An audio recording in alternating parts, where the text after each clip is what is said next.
ছেলে আজ school trip থেকে 4 দিন পরে ফিরবে, তাই তার জন্য আজ একটু স্পেশাল ডিনার প্রিপারেশন করছি।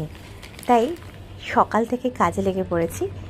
না, সারাদিন লাগবে না, কিন্তু বিভিন্ন ধাপে করব, তো তাই সময় লাগছে।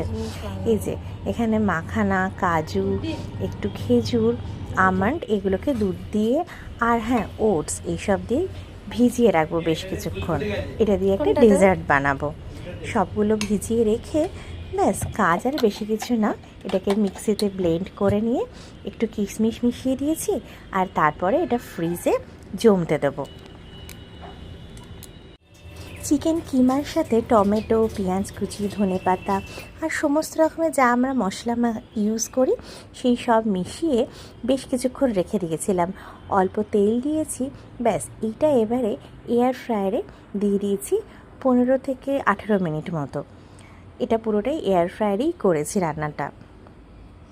স্টার্টার হিসেবে খাওয়ার জন্য এটা কিন্তু একটা ভালো অপশান পেলাম। এয়ার ফ্রায়ারে রান্না করার মজাটা এটাই যে ওর পিছনে আর বেশি খাটতে হয় না। এই যে হয়ে গিয়েছে আমার রেডি। এটা যে নাম কী দেবো সেটা ভাবতে হবে।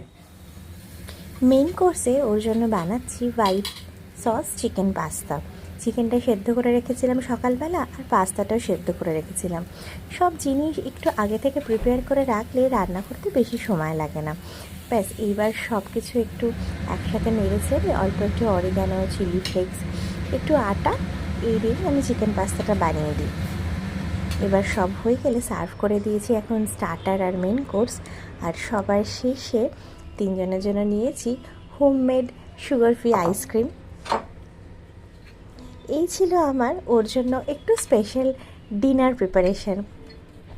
4 দিন পর ছেলে যখন বাড়ি আসে, তার জন্য স্পেশাল একটু আয়োজন করলে মায়ের মনটাও ভালো হয়, এই আর কি। নইলে ও তো যাই দিতাম তাই খেয়ে নিত। তবু একটু ভালো আয়োজন করে মন ভালো করার চেষ্টা, যাতে দুজনেরই মন ভালো হয়।